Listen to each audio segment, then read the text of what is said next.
Welcome to Living Ardently. I'm your host, Adrian Giraldi, and I am coming in from Florida today. I am currently on vacation.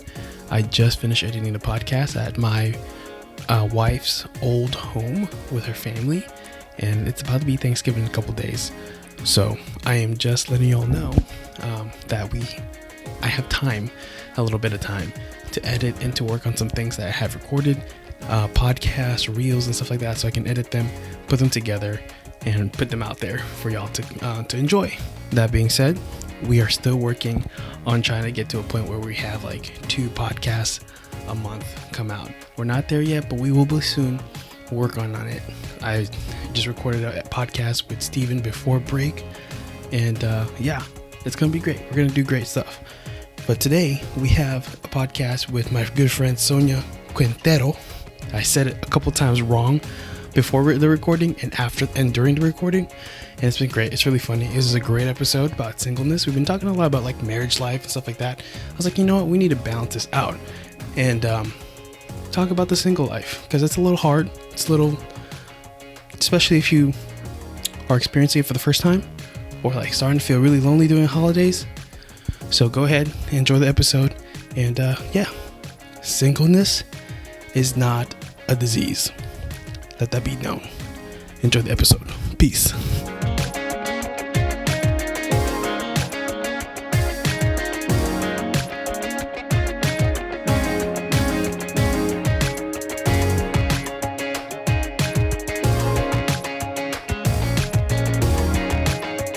What is going on, y'all? It's Adrian Giraldi, your host here at Living Ardently, and we are here today, as you heard in the intro, with my friend Sonia Quintero, which I just learned how to say. You did great. What's going on, girl? How you been? Good. Doing good? Yeah. Life's been great? Yeah, I just started school, hey. Which in San Diego, that means the pits of hell have opened up and heat has taken over every part of your life. I bet. But isn't it cooler at night there? You know, you would think so, but no. It's like, so September, it's like the St. Anna wind time. Everything's on fire. It's 90 degrees every day. But then you go into October and it's 40 degrees in the morning and 90 degrees in the day. So you start with a sweater. You have to layer. You start with a tank top, then a shirt, then a sweater, then a jacket. And it just come up as the day goes on. As the day goes on, you got to take them off. That's amazing. Yep. So if you're not familiar with Sonia, you can go follow her on her social platforms, which are?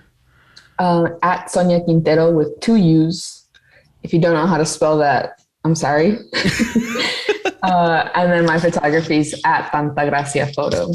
Which they all be linked in the show notes. But, if you're not already following, I mean, come on, what are you doing? Yeah, what is wrong with you? This is. What do you mean you don't enjoy unhinged rants?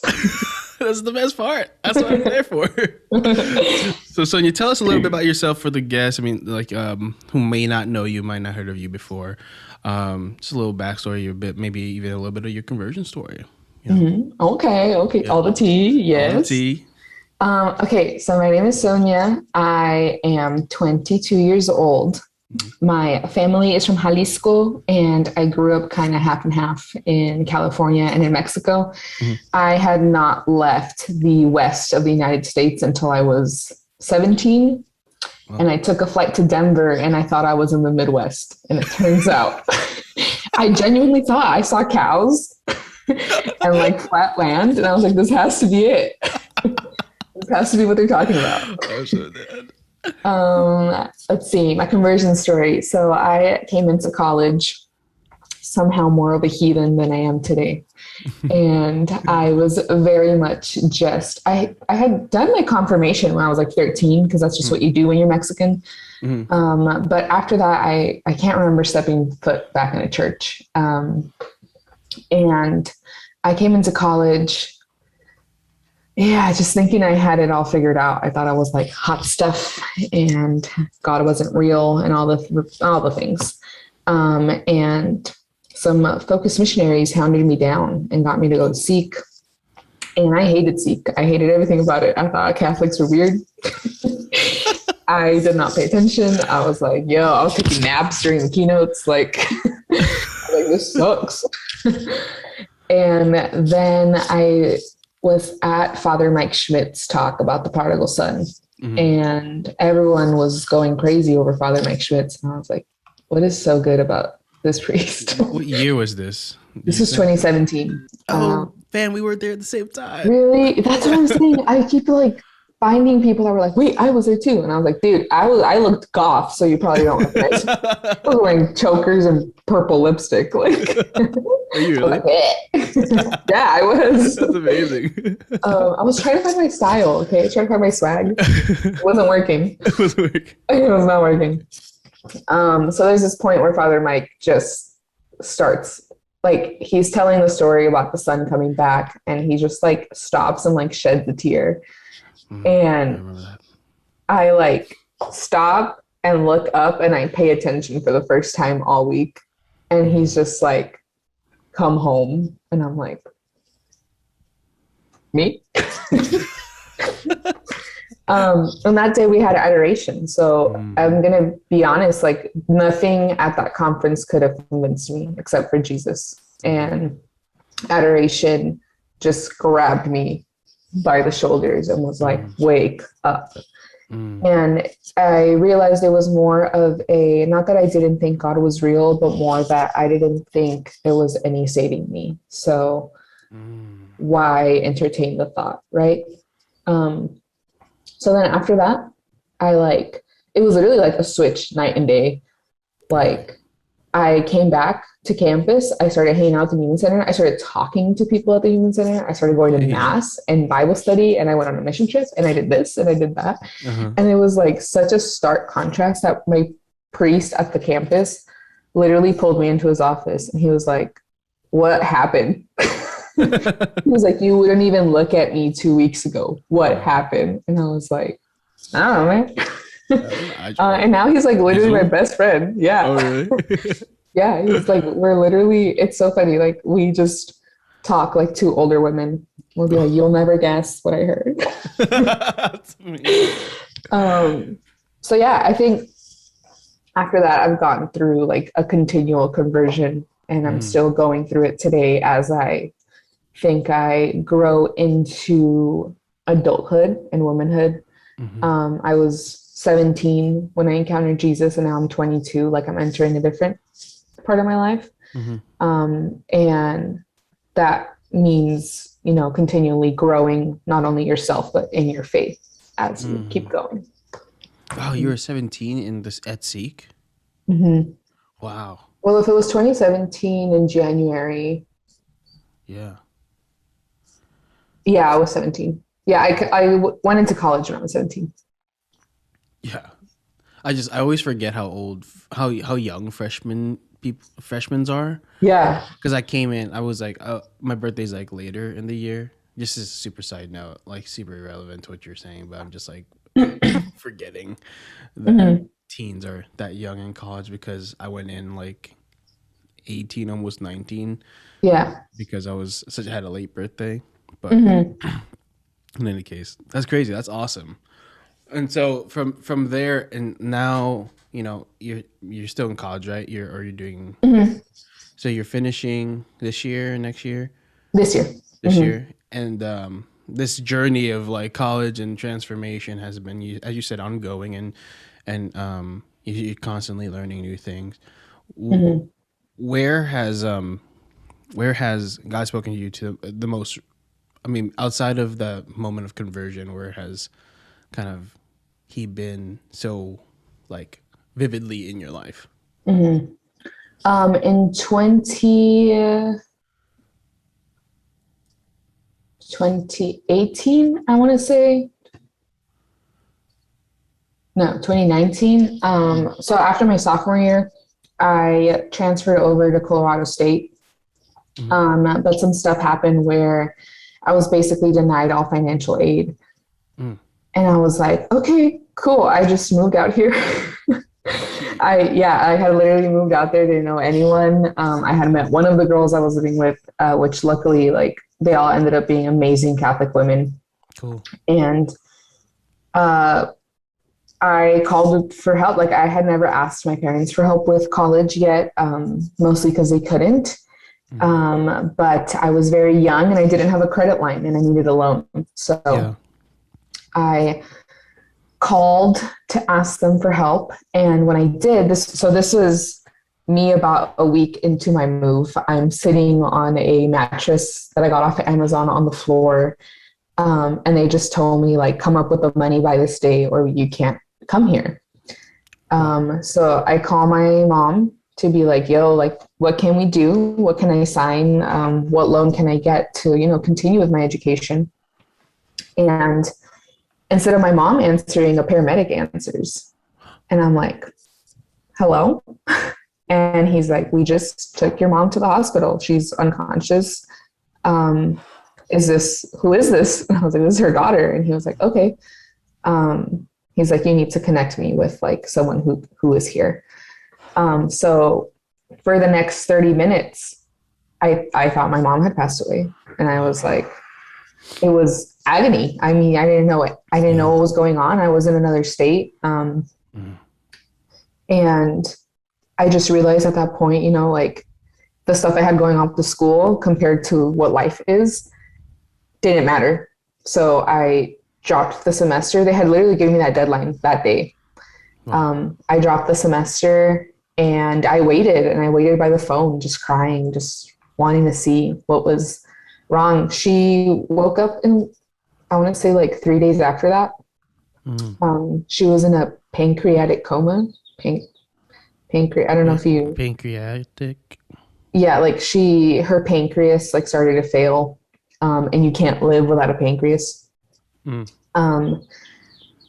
And for the next year would continue me trying to figure out the puzzle that is the American university system. So I kept getting denied aid. And the whole issue was that I had been independent financially since I was 17. But they kept adding my income to my parents' income, even though I hadn't lived there for 2 years at that point.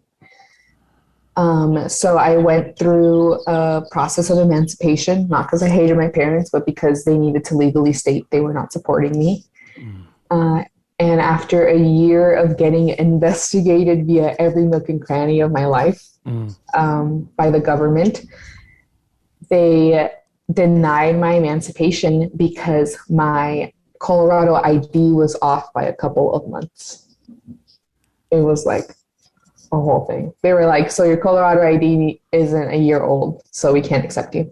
We can't accept your emancipation. Yeah, I was pissed. I'm so fed up. That was it was wild. And like, and this was like, I want to say the most fruitful yet the most humiliating time of my life. My identity was my academics and my grades and the internships I had. Like, I was a focus intern by the time I was 18. And like, I had all of these, I want to say, like, earthly certifications, or I don't know, earthly, like, I had all these like academic validations to my name. Yeah.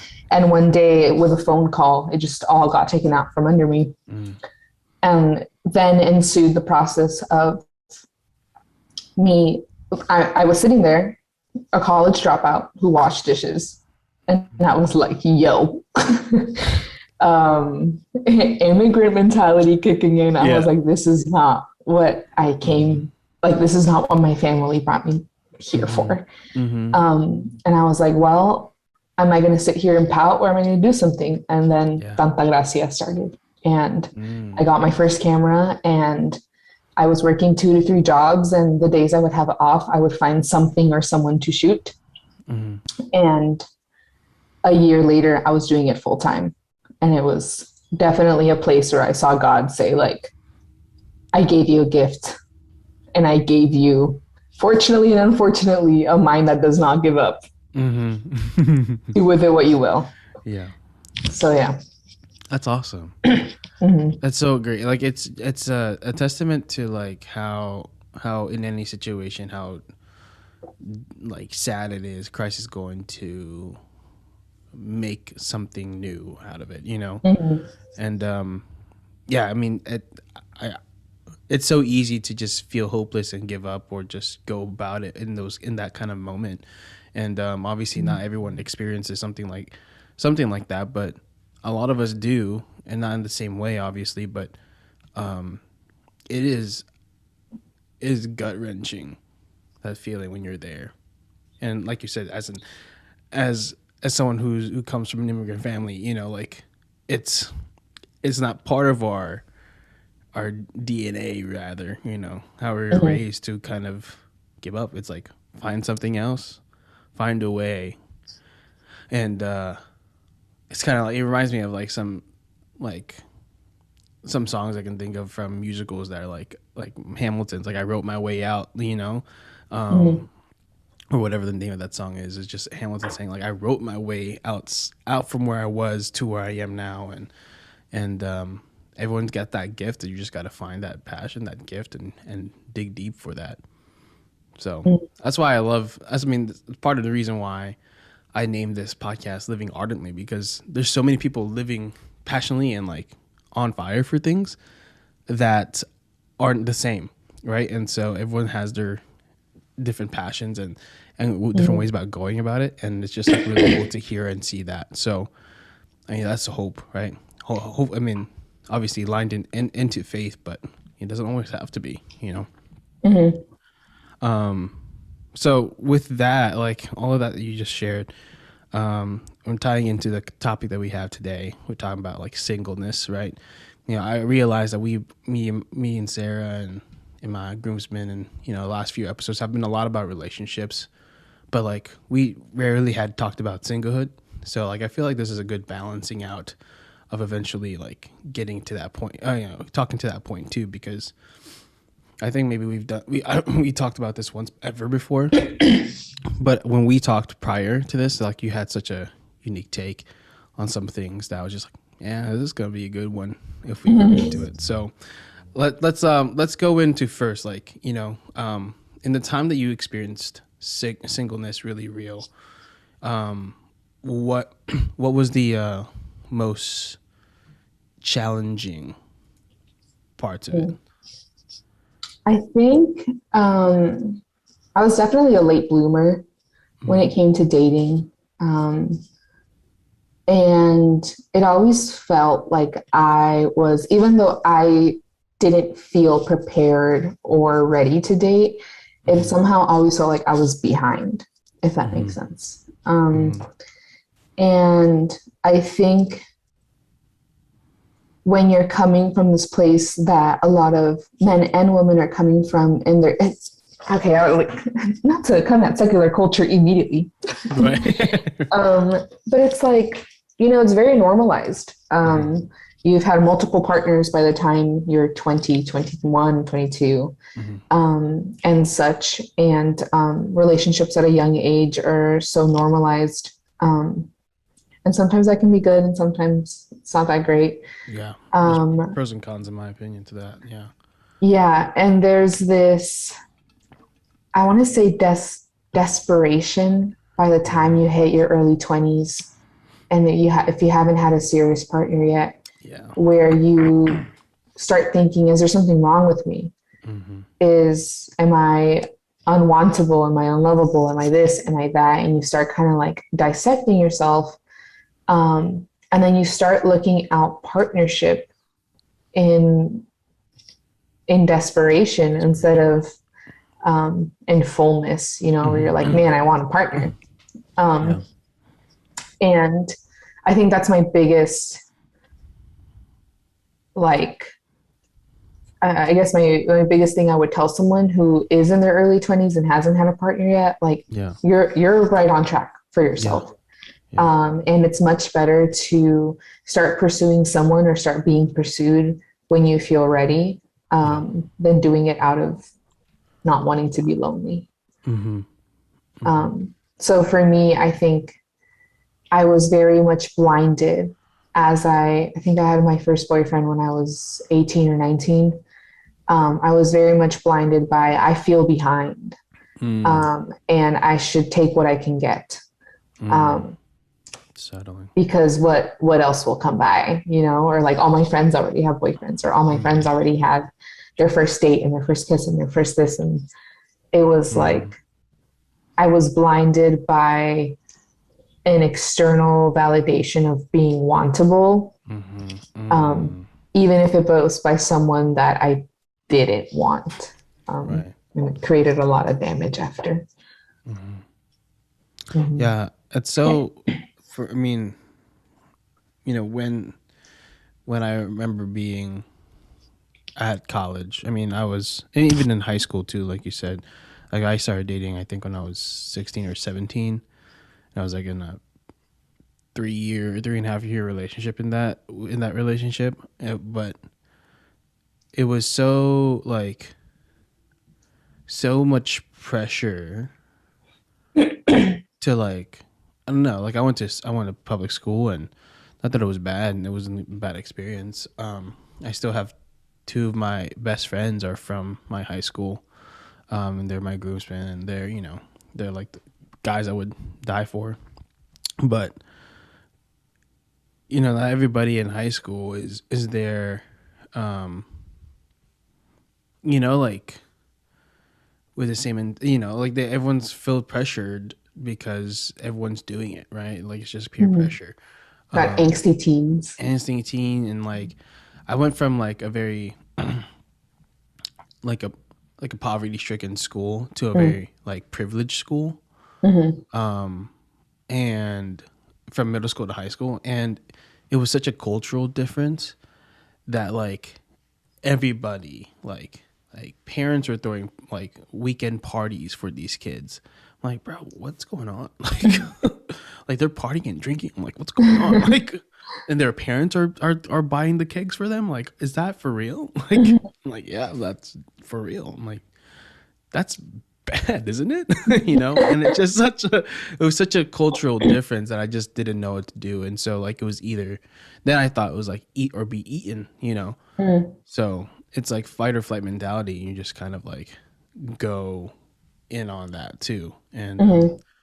yeah, the peer pressure is so real. And then like going into college, post conversion, and I'm at Ave Maria University, and like if what felt like half of the school, because it's not a very big school, was getting engaged and married right after they graduated, or even before they graduated. And I was like, Mm-hmm.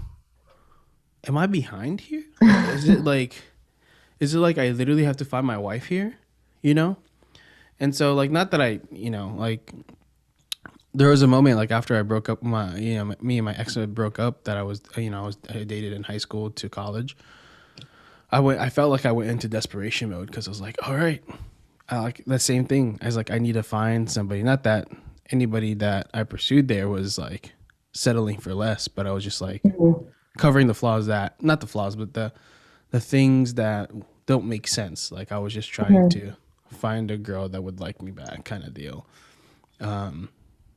And yeah, it was just a lot of desperation moves on my end, until like like a senior year, and try to settle down. It's like, all right, chill out, enjoy your senior year, have fun. You don't need to do all this stuff, and then just enjoy your time with your friends. All this stuff.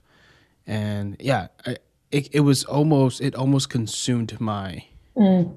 my time in college.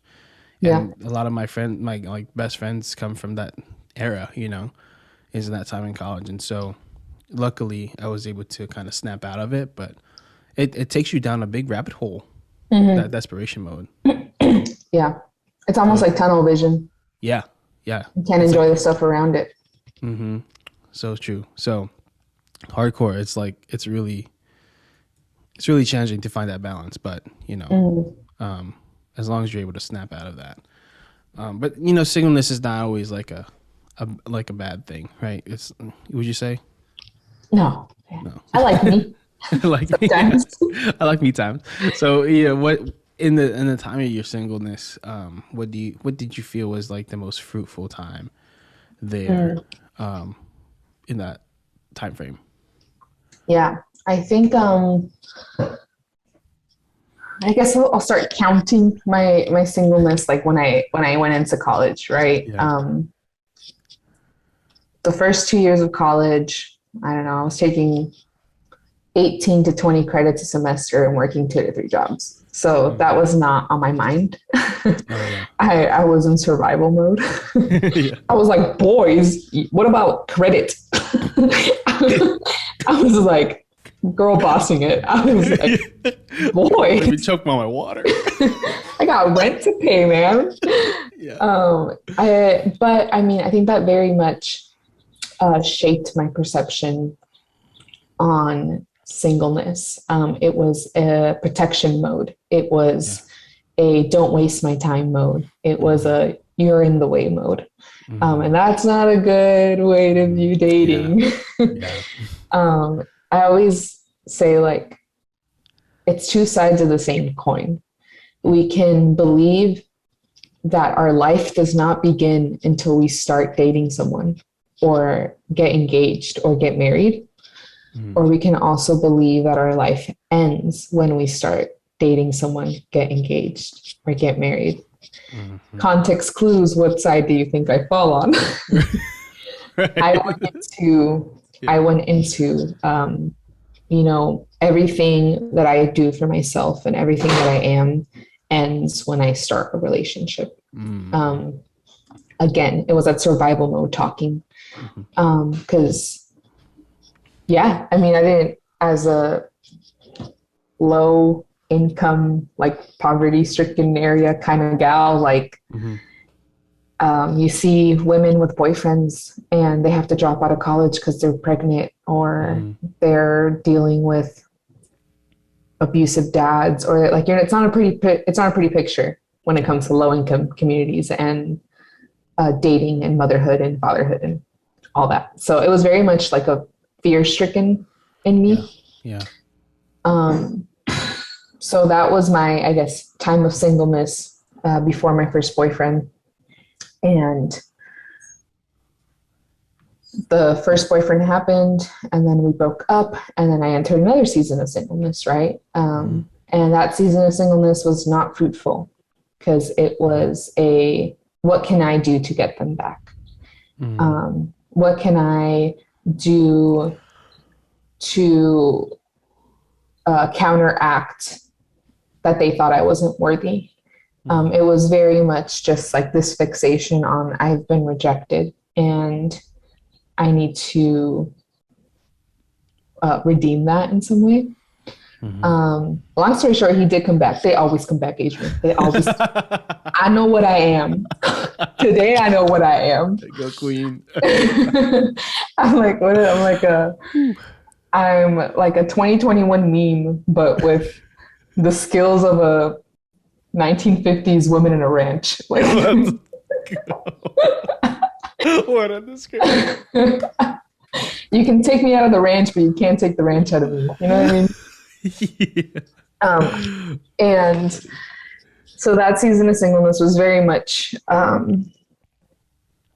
had it and I let it go away, and that was on me because I didn't let myself get even more manipulated and treated worse. Yeah. And then I went into another relationship, and I quickly, I realized I was using him as I don't want to be alone. Yeah. And after that, I went into another season of singleness. This was all like in 2 years. It was just like boom, boom, boom, boom. Right. But that desperation mode kicked in. It was like I had tasted it, and then I was like, I need it. Like I cannot be alone. After having been alone for 18 years? Right. And so those seasons were not fruitful whatsoever. I was hurt, and instead of addressing the hurt, and instead of healing, I was looking for things to numb it and take my mind off of it. After I want to say after I moved back to California, so that was in 2020, you know, whole pandemic or whatever. Pandemic. So I broke up with the second guy in 2019 in like November. Yeah. I proceeded to do a very classic move of myself at the time, and I cut my hair, I dyed it, I quit my job, and I left to Europe for a month. And when I came back from Europe, I left to travel the US for another month. I did not see my home until March when they said, get your butt inside, there's a pandemic. Oh my God.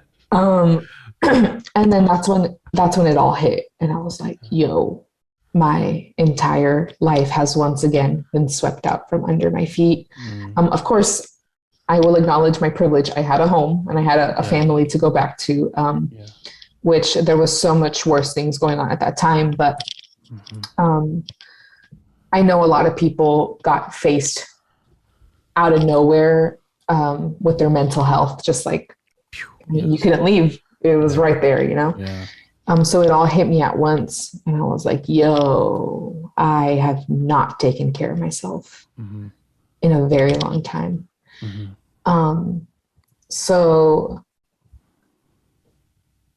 it was like this small breaking of cycles. I think to answer it very longly, the most fruitful part was I was experiencing the effects of my cycles and being faced with a conviction at the same time to start breaking them. Because going into quarantine, I was already talking to and dating someone else. And halfway through quarantine, I was like, what am I doing? Yeah. I'm doing the exact same thing. It's been 2 years now and I'm doing the exact same thing that I was doing when I was 18. So I was able to nip that in the bud. And then I found weightlifting and I was like, yo, this is better than any date I've been on.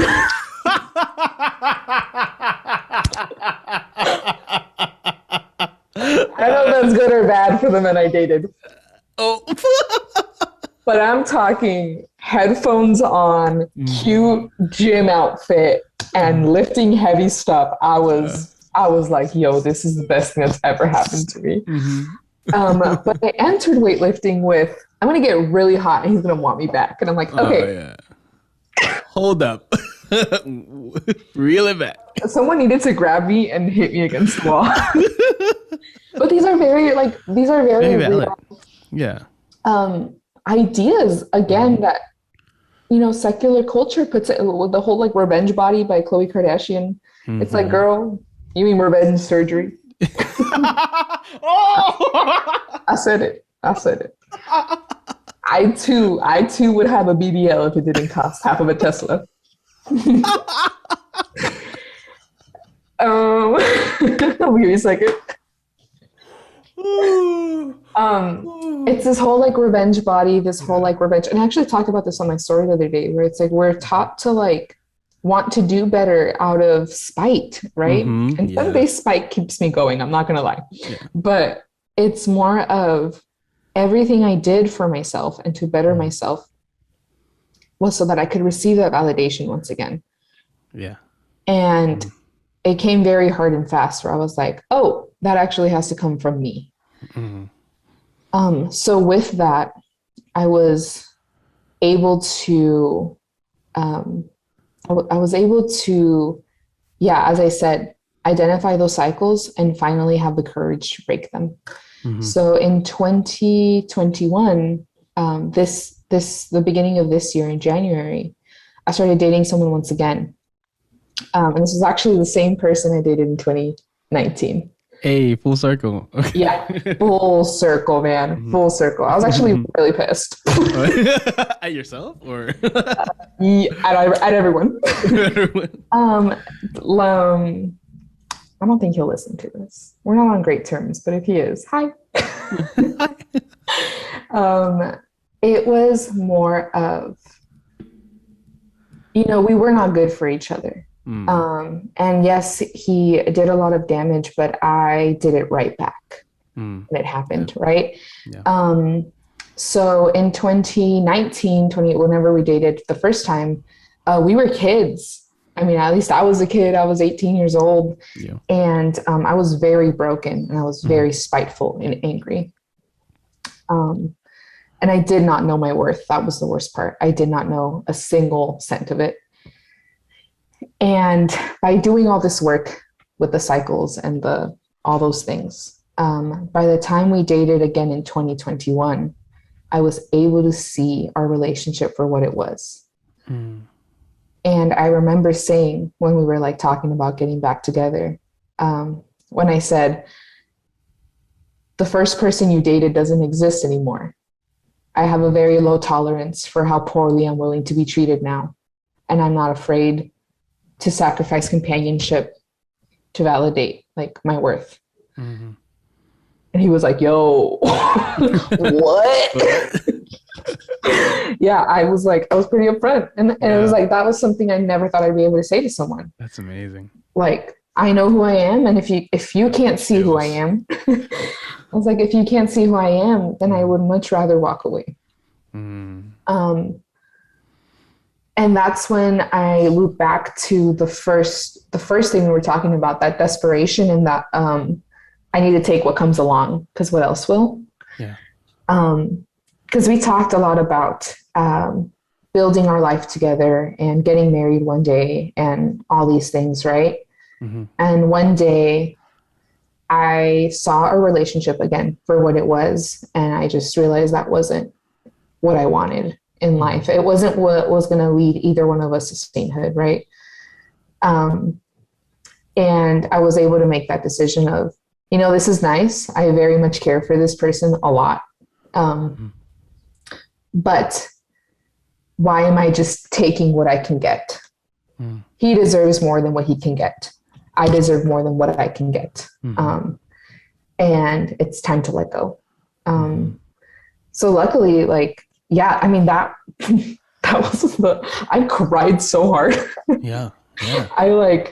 I cried for like 2 weeks after that, more out of like, I knew it had to be done. And it was like finally seeing the door close on like something that had been hurting you for so long. It was like equal parts sad, equal parts excited. I was like, this is over. This is over. I can move on and I can, there's so much life to live. Like I can go out there now and know that like I was able to put my worth over like mediocrity, basically. So yeah, I think I walked away from that. I'm at a point now where I'm like, I hope this man like heals and I hope he becomes the man God wants him to be. Like I always say, like the last thing we need is more broken fathers. Right. The last thing we need is is men who have not done the healing work, becoming dads, right? Little kids deserve dads that are there for them, and wives deserve husbands that are there for them, and vice versa. So I kind of left off with, yeah, man, I hope you become everything God wants you to be. You make someone very happy one day. And yeah, it's kind of like, it's like a bittersweet feeling, right? Where you're just like, see you later. Normalize being nice to your exes. Okay, well, I wasn't that nice. I'm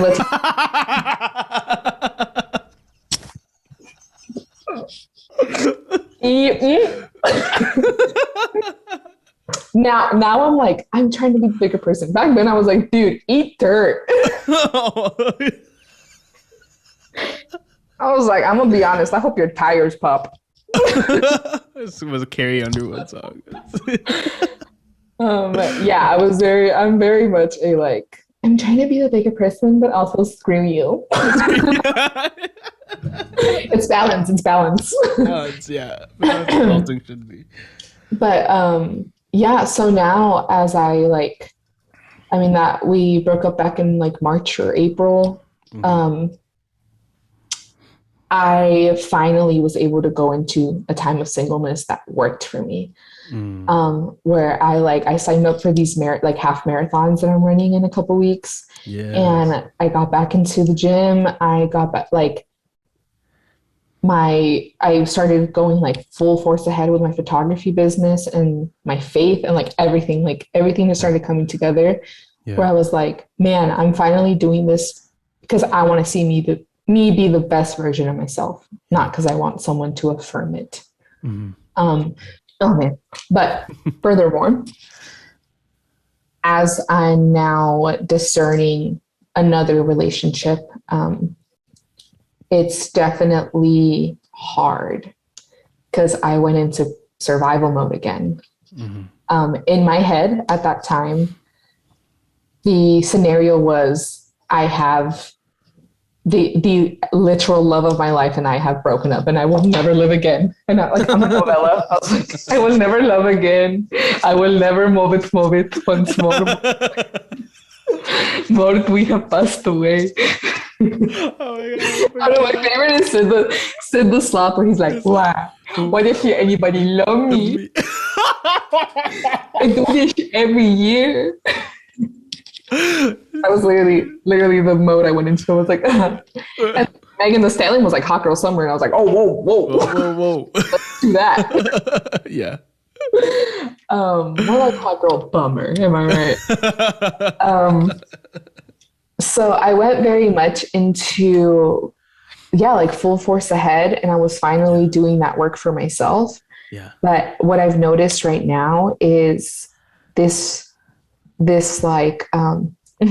obvious things I have to address in therapy, of course, but also this overprotectiveness of my singlehood, where at all times, what I've noticed is I'm looking for reasons to stop trying to get into a relationship or stop dating someone, instead of just enjoying the moment and enjoying this person.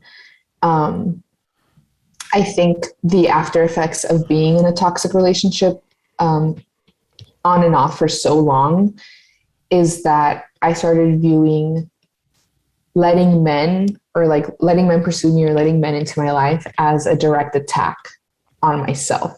And that's not the way to look at things. But then you can understand, right? Because it's like, a man tried to ruin my life for 2 years. So right. Understandable. Understandable, but work on it, queen. Or I'll tell you what my priest said. I was like, yeah, Father, like, I'm scared. And he was like, you literally need to get your head out of your butt. And I was like, you are also correct. You're also correct. Yes.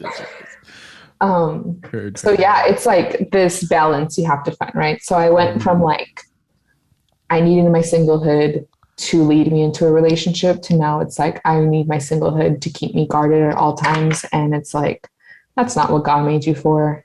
To be alone and to bark at anyone who looks your way and guard yourself. But baby steps, Yeah. It's so great to get, thank you for sharing that, because it's like not a lot of people want to talk about this part of heartbreak that they experience and how they grow and learn from it, because at the end of the day, there's a lot of personal things that happen there, right? But there's so much growth that people can learn from in that too. And so I value people who are able to and willing to share and be vulnerable like you did. So thank you for sharing that. And before we go on, we're gonna take a break here, and we're gonna talk about at the end, the latter half, about the stigma, how do we get this pressure off of singleness, and what could we do as a culture, as just individuals, that hopefully it affects our culture to kind of remove that stigma, to remove that pressure on people who are single, to go into this desperation mode. So stay tuned. We'll be back with more of that after this. If you did not know, Living Ardently is now an affiliate with Be a Heart Design. Be Living Art has a bunch of great things for you and your family. So if you want to go get something, use our affiliate link in our show notes, and then you can use our promo code Ardently10 for 10% off your purchase. Everything that we make goes straight back into our podcast, so you'll be supporting our ministry. Again, so if you want to get something nice for yourself, for your friends, or your family, go to Be a Heart using our affiliate link. Use our promo code Ardently10 for 10% off. And not only will you be helping the ministry here at Living Ardently, but you'll be getting something cool too. Again, link in the show notes, Ardently10. Let's get back to it. So we are back with Sonia Quintero. See, I got it. Yeah. Follow her. Follow your socials at, what is it again? At Sonia Quintero with 2 U's. 2 U's. And then Tanta Yasha, your photo. Look at him speaking Spanish. Hey, listen, I'm Filipino. We got a little bit of that. The Mexicans of Asia. Mm-hmm. Yeah, Mexicans of Asia. Carlos Mencia calls. No, never mind. I won't say that because he would get canceled in 2021. Honestly, anything will get you canceled in 2021. Anything, yeah. I'm surprised. The only cancellation I stand behind is jorts. Cargo shorts too. I mean, I don't know. Sometimes they're so usable, you know. Yeah, sometimes, but in like the right moments. But as for fashion, like exactly. So follow. Also, I don't think I plugged it earlier, but follow Living Ardently at Living Ardently on Instagram, and then it's only Adrian. That's for my personal account. Follow us on TikTok, Living Ardently POD. And everywhere else on YouTube. If you want to see the videos, the podcasts a day before they release, they are available on our YouTube channel. So subscribe there. Just look up Living Ardently Podcast and you'll see us. Subscribe and then keep your notification bell on so you can get a notification when we drop the episodes. Because we're not really like on a schedule anymore. It's just like twice a month for it's either back-to-back weeks or a week in between or something like that. It's just going to be a little bit less organized than it used to be. It's definitely never going to go back to once a week, just with, being married and having a kid soon. It ain't going to happen, people. So enjoy what we put out. And if you want to know when it comes out, put that notification bell on and follow us on social. So, yeah. And if you're listening on Apple Podcasts, give us a rating there too, because that's helpful to get it out to more people. And yeah, so we're going to continue our conversation on singleness. We talked in the first half kind of Sonia's and I's kind of like experiences with singleness. But on the latter half, in the first half, we talked a lot about how there's a pressure that feels, especially when you're younger, to start dating. And then there's like that desperation mode that kicks in on and off, like when you're single, that is just so real and hard to avoid. But what do you think we could do, Sonia, as people, like, maybe as individuals or as an entire culture, to stop that pressure, to stop that stigma of being single? I think there's a very much internal and external elements to that pressure. Mm-hmm. We can tell people to stop asking, where's your boyfriend? Where's your girlfriend? But at the end of the day, it's like aunties, uncles, and grandparents are going to say what they're going to say. And you'll always find it's that thing where it's like you can't ever please everyone. You'll always find someone saying something, so then at that point it becomes how well do you prepare yourself for that pressure? And I think that comes in being secure in your singleness, right? Whether it's an intentional period of singleness or whether you just haven't found someone at the young adult group you vibe with. But I actually was thinking about last year I did the Lenten piece for the Grotto. And I wrote, it just like came up to me while I was like praying on these questions. I wrote something about how there's 3 great loves in your life. Mm-hmm. There's the story of you falling in love with God. There's a story of you falling in love with yourself. And there's a story of you falling in love with your vocation. Mm. So whether that be religious, single, or whatever your vocation may be, And I think there's this, the way to, I don't want to say avoid, but the way to handle, I guess, the stigma well Mm-hmm. is to just know that you're working on your great love story with yourself, you know? Mm-hmm. One thing that I like mention to my friends a lot, because I see that, I mean, I have a lot of early 20 young women as friends, is this like, oh, well, once I have a husband, this, once I have a husband, that.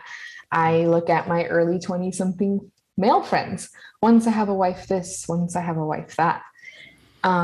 While it's really great and sanctifying to be looking forward towards marriage and towards finding your vocation, right? I think there's a lot we're missing in the present when we do that. Mm-hmm. And I fell into that, right? Hence the actions I took with my dating life prior to that. It's like I was always looking forward to, well, once I have a partner, things will be better. Once I have a partner, I will be happy. Yeah. And It's like making it your saving grace. yeah.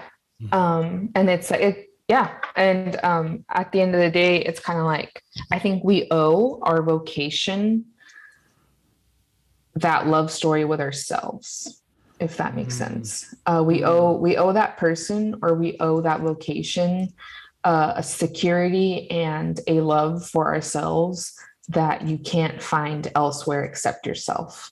Yeah.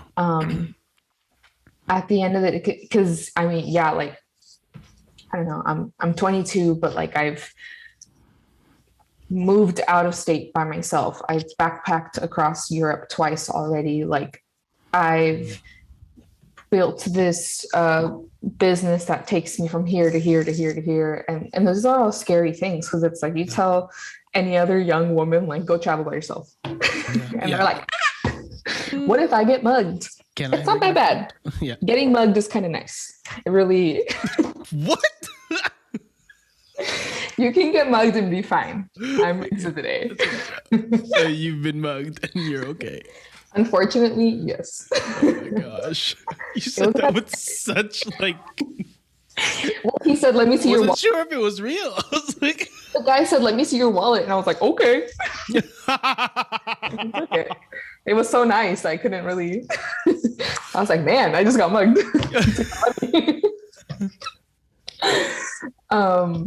Was I here or in Europe? Mexico. Was Mexico? Oh.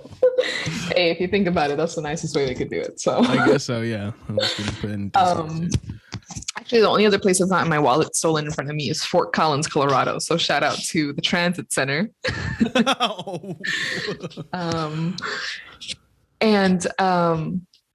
I think I see this like lack of pouring into yourself and then putting that on someone else to fill for you, right? Mm-hmm.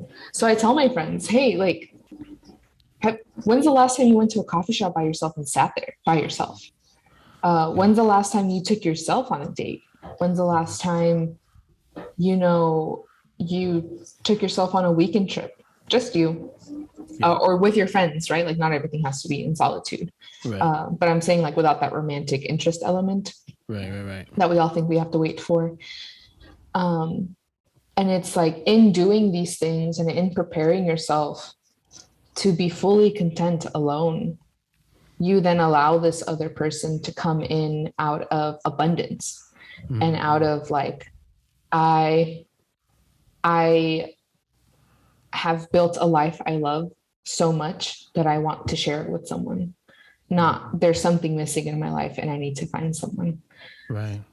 So if you switch, I think, the way you're thinking about singlehood, when you get these outside comments, right, they don't really do anything, because you know exactly what you're doing. You know exactly what you're working on. And it's like, I guess, a little laughable at that point where you're just like, haha, I get it. Yeah. I'm sixth wheeling once again, or seventh wheeling once again. But it's, yeah, I think, like I have a friend who was 31. She started dating her now soon-to-be husband. And she was always so brave and so courageous in sharing her journey and sharing the hurt that it was to be a Catholic 30-year-old woman. Everyone's married already. Yeah. Yeah. All her friends are married. She's seeing 21-year-olds get married before her. And she's like, yo, what? Mm-hmm. And to see the man that God brought into her life, it's like, she was like, that weight was worth 10 times over. Like, Mm-hmm. and it's like, sometimes we just, not sometimes, most of the times, you don't know what God's bringing into our lives. Yeah. And if we sit here and pine over the fact that like he hasn't yet, it's like we're missing valuable time to become even more whole, right? Before this person or this vocation enters our life. That answer the question? Yeah, no, it's really good.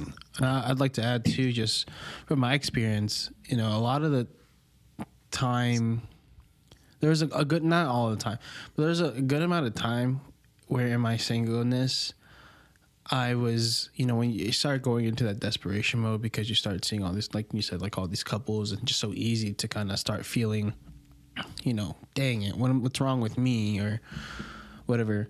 The one thing that I feel like, I loved watching, I didn't love watching, but like whenever they came on like shows or movies that were very romantic, or like things about, like the show This Is Us, watching Rebecca and Jack love each other so well when, as they were, I was just like, man, I just want to have that.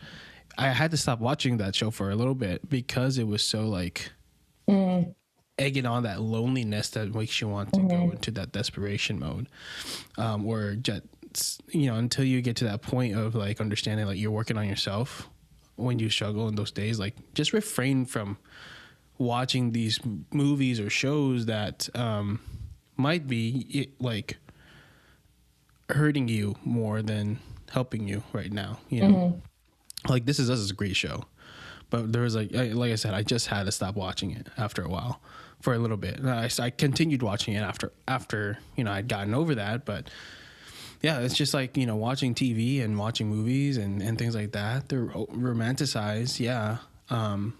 And can sometimes be a little detrimental to your growth, So just be mindful of these little things. It could be even books, podcast, like you can be listening to romantic podcasts. Maybe someone you're following on Instagram. Ooh, that too, Max. Like that's a huge one. Like, yeah. Just learn how to recognize these things. I think it's going to be really helpful for your growth in your single time, and finding yourself and falling in love with yourself. And another thing is just trying new hobbies, like finding, like Sonia said that she got into weightlifting. Same with me. Like I was like, well, the gym was always quote unquote part of my life because but like revenge body, like you said earlier, like when I was in high school, I was doing all what I did. I lost a ton of weight in high school.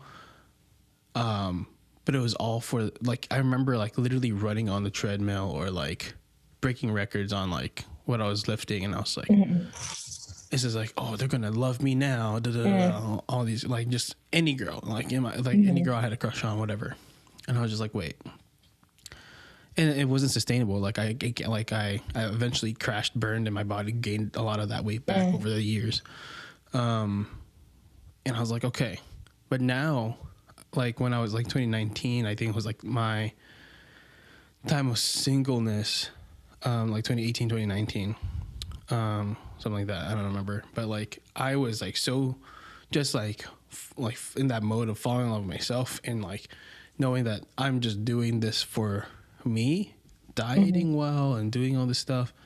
And I got to a point where like, man, like I had not been in my entire life like healthy and well, like healthy and happy, and like that's shortly after when I met my wife, and it's true, like you just keep on working yourself, fam, and like you'll get to that point where like you'll be really happy with where you are, and you don't have to be, it's not like you're perfect and that's where everywhere where I want to be, and you don't have to like reach this level of perfection, quote unquote. of self-love for you to like find your spouse. Like it doesn't have to be like that, right? It's going to be messy. You're going to keep growing when you find your spouse and you get married. It's going to, or find your vocation in general. There's always going to be continual growth.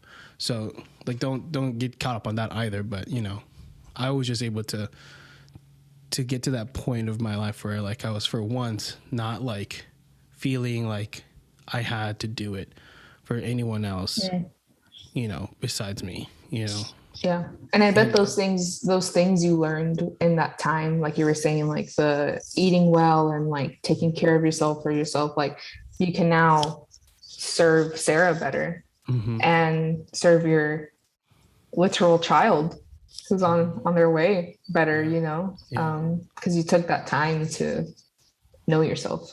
Yeah. And there's still a lot that I want to, you know, now is preparing for my, like, preparing to be a father. And when baby comes along, like we're having a girl, by the way. So for those who don't know, I think we didn't announce that yet, did I? I don't think so. Yeah. So first time, if you don't follow us on social, this is the first time hearing it. But yeah, we're having a girl, and before my daughter comes, like I want to be able to, you know, already be working on my mental health in more tangible ways. So like I'm trying to set up, find a therapist to kind of go to, and I haven't been able to do that yet here. But that's something I know I need. There's some healing still I probably need to go through. And that's fine, you know, like, and my daughter will probably be here, and there's still probably be healing to be going through. That's fine, you know, but it's an intentional like mentality of like always getting better and not like doing it like out of like frantic like desperation, you know, like we were saying earlier, but rather like out of genuine love for yourself and love for the body that God gave you, you know. And yeah, I mean, that's what helped me a lot. And so I think the stigma comes along and that pressure comes along when you're thinking outside of yourself, unless it's outside of yourself for God's glory. Like, yeah, it's really just going to be revenge body, and that revenge body will die, you know? So, because you lose your engine, you lose your gas when you have no revenge to give anymore, or you get exhausted, you know, and you will. But you do it for the betterment of you and for the Lord. And then, like, you know, like you said, for a spouse or for my baby, like, that's not toxic. The other ones are. So, yeah, I think that's a good way to wrap that. I think the last thing, too, is just to give the advice to those who might be struggling in their singleness right now. What would you say? Someone who is, like, maybe newly single or like just struggling to be accustomed to single, what is your just last word of advice for them?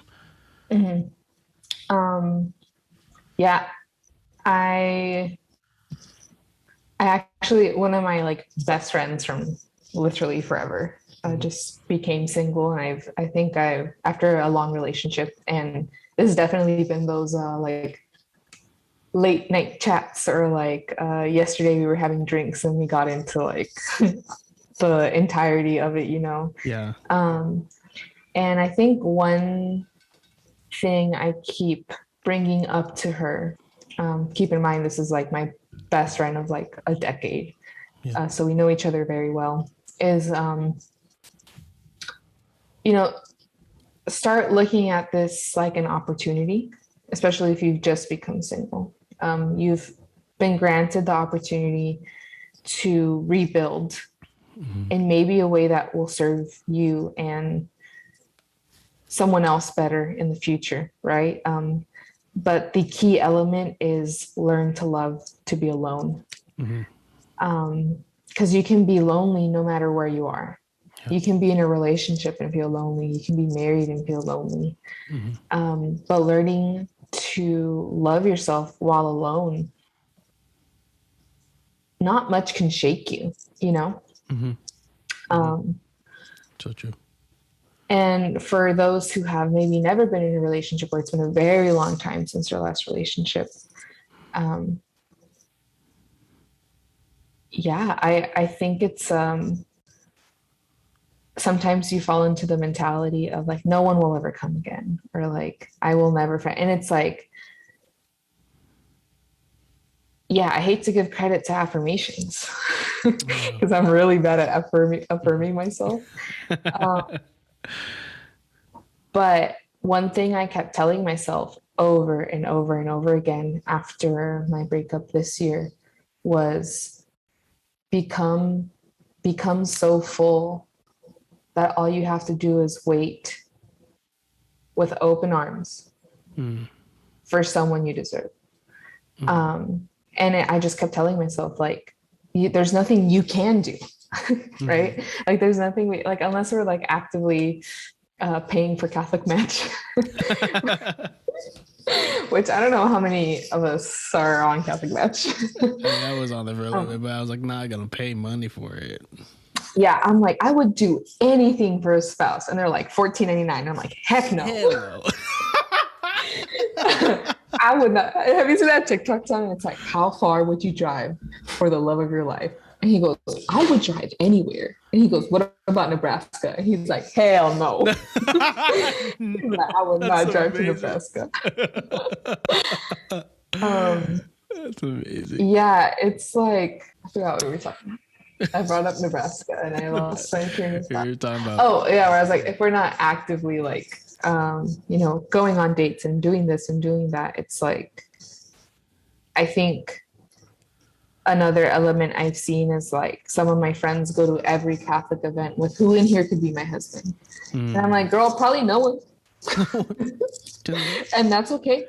Yeah. And like, we should stop valuing the opposite gender for the possibility of them romantically serving us. And like, I think my most fruitful friendships and my most like the best relationships with either gender, like in my life, specifically men, have been so fruitful because I think genuinely brothering Christ first, right? Again, that can lead you to where you don't know you're being pursued. So you agree to talk on a podcast about being single. That's amazing. But also it's like, I've seen the effects of both, where men have pursued friendship with me as genuine brothers, and when they have with ulterior motives. So it's definitely been, you can affect others with not doing the work inside of you, and the work you owe yourself, because you can miss out on really great friendships by saying like, if you're not romantically into me, I don't want to be a friend anymore. Which I've seen happen a couple times, not just with me, but with my friends, where it's like this other person comes close to them, and when they realize they're not going to get that romantic attention, they're like, oh man, what did I do this for then? And it's like, to be nice. Never mind. Yeah, they're like, oh brother. Wasted my time. Gosh. Literally. So I think it's that, just as I said, like, we don't need more broken fathers or mothers out there not willing to heal. We don't need more men and women not serving each other, and not being genuinely there for them as brothers and sisters in Christ. Secular culture does push this whole, like, I don't need a man, men stink, and and then you talk to men and they're like, well, girls are dumb and they're gold diggers and they're this and they're that. And it's like, we need to stop looking at each other as the enemy, or as something to gain. And this neutrality can really help reestablish like good relationships, because it's like, then you, on the other hand, you talk to women who are friends with these men, but they're very lonely, or they're very romantically deprived, and they're like, well, he gave me a ride home, so I think he likes me. And it's like, I mean, you live on the way, And it's like, well, I had an experience like that with my conversion. I had never had men be genuinely nice to me. Like, for nothing back. Yeah. And one of my good friends, he like ended up becoming one of my best friends. He like he served and just valued me so well. And I was like, I am in love with him. And then one day I was like, wait. He's actually just really nice to me. Yeah, a decent human being. We actually, wow. I was like, if I think about it, we have nothing in common. So it's like, yeah, it's to add another thing to be cautious of. I'm like, everyone watch yourself. Yeah. It's like, be nice, be like, serve others and serve others well, no matter their gender. But also have that self-awareness to know where you're definitely crossing friendship boundaries, you know? Because same, it's like the same coin, different side. You can be serving very well and be a very good like friend to this person. But if you're not aware of how you flirt or how you give off signals, you can hurt this person. Yeah. And I've seen that a lot as like an excuse. It's like, well, that's just how I am. And I'm like, really? You bat your eyes and wink? just speak. I'm like, I know what you're doing. And like, I've literally, one of my good male friends, that was his thing, you know. The man is 6 foot tall, he's got colored eyes, he's buff, he's the guy, you know. And I remember the day I met him and he looked at me and he was like, Sonia, you're like the funniest girl I've ever met. Like literally like that. And I knew like there was nothing there. And I looked at him and I was like, you can drop the act. And he was like, what? You don't have to flirt with me to be your friend. Like, I'll just be your friend. And he was like, and I was like, you good? And he was like, I wasn't flirting. I was like, really? Looking me up and down with the little like baby puppy eyes. I was like, you literally, and he was like, he was like, I didn't know I was doing that. And I was like, it's okay. I bet no one's ever called you out. I was like, love you though. And now we have a very good friendship. Yeah, that's amazing. That's amazing. I mean, don't call them out. Don't call them out that rude. Yeah. I was like, that's just who. I was like, well, that was like post one of the breakups. So I was like, not again. No. Back. Get behind me. I'm dead. And it's so valid. I mean, I have some great. I mean, I have a good balance, I think, of best friends that are men and female and women. And you know, I know one girl that I'm best friends with in particular. I knew since like high school, who, like early college, and she doesn't understand how flirty she is, and you know, and I'm like, you know, that is. You just come off that way. That's might be why like a lot of people like you or fall for you. It's just they're like, I don't know what I did, and it's like, well. It's just, I mean, you see it's genuine as you're friends with her. It's just generally who she is. But when you're like blindsided and you don't know that, it just can come off like, this grows into me, you know. So it's a valid for both. I think guys definitely don't understand it. I feel like more than girls sometimes, but I think guys are just a little bit more dumb about what they're doing. Speaking as a guy, you know. But you know. And it's like, what do you mean that the sunset picnic we had overlooking the beach felt like a date? What? And you're like, wait. It's friends. What do you mean? I mean, I took you to mass and then breakfast and then to meet my mom. Like, what do you mean you felt like that was? Can you tell I'm taken from experience? Experiences. Real life. Oh my gosh, that's so funny. Yeah, it's very good advice to kind of be mindful of that too. And one thing I'd like to add there for those who are recently single, like, I think one thing that I loved doing was finding new hobbies or trying new hobbies. It's like, because one thing that people will do sometimes was just like get into drinking, and I'm like, Or the not bar really a scene. good idea. Yeah. I mean, I didn't get to that point, but I know some people who could, like who did, and it, they had to get themselves out, but with some help with some friends. But finding new hobbies and finding, leaning on your community, because like doing stuff like that alone, like dealing with that breakup or being single, like we're not, first of all, not made for being alone, as we know now because of COVID, even more so now because of COVID. But like in your time of singleness, my time of singleness, finding new hobbies, trying things like, learning how to do magic tricks or kendama, like this thing, which is super fun, helped me a lot of the times. And then like being with friends and community and doing things with them, just like going out and doing a game night or blah, blah, blah. It was just, it's very healing to experience that. Can help you in that, process of learning to love yourself and love that singleness, So those are my two things. New hobbies, community. Those are the things that got me through. So, yeah. Yo, thanks. This is a good episode. This is really fun. I'm excited to. Sorry, I told you guys I got mugged. That was. Okay, I have like an actual issue. Like, I'm so desensitized. I'll be like, yo, one time this guy pulled a gun, and the people will be like, Sonia. Oh gosh, we gotta have you back on sometime, because it's just a good time when you're on the show.